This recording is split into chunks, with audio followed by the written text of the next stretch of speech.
Gap number 5. The gap between local and global. The gap between local and global. Listen and listen well. The world has become a global village. But many people are still thinking the way they used to think in those days. Listen, in those days, I schooled in Ilorin. I schooled in Kwara State. A portion of my schooling. So I schooled outside. When you are in Ilorin, they call it Iluoke.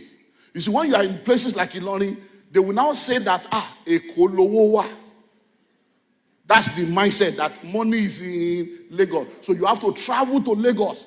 And many people, I have one of my mentees here who grew up in the East, and he's written a book. They've written a book on the real money of Lagos. He's written his own biography and story of how when they are in the village and the boys come for the December thing in the East, they will say, this one is from Lagos. This one from... Everybody was like, let's go to Lagos.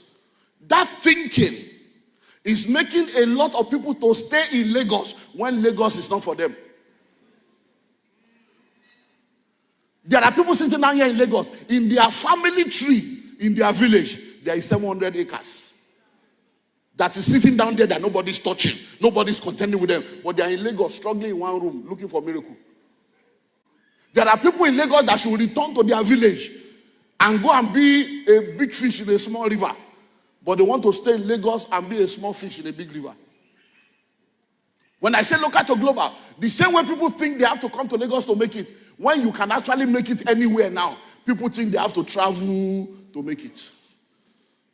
But let me tell you something, the world has become a global village. You can sit down in Lagos and be doing business and transacting business anywhere in the world and be making your money in all currency without leaving your bedroom.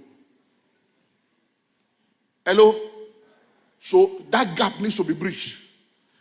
When we talk about bridging the gap between the local and global, you know we live in a country where we don't have a 24-hour economy. In Nigeria, because of lack of power, lack of security, lack of infrastructure, there are many things that cannot happen. There are countries we go to that we walk around 2 a.m., 3 a.m. We don't feel anything. You can leave your house by 11 and say, okay, I'm coming.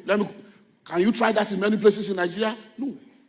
Now, because we don't have a 24-hour economy in Nigeria, we have now come to a wrong conclusion that the world closes when you close. The world does not close when you close. The world is functioning 24 hours. So if you understand how to bridge the gap between the local and the global, even when people are closing in Nigeria, as you are closing in Nigeria by 5, you can be resuming in Australia in the morning. As you are closing in Nigeria, you can be resuming in Texas. Why? Because you understand that the world has become a global village, the internet is the village square, and wherever I am, I can be local. I can be local, but I play in the global space. Thank you for watching. Like, comment, and share this video with someone who needs encouragement today. Don't miss out on future videos filled with hope and inspiration. Hit that subscribe button, and let's journey in faith together.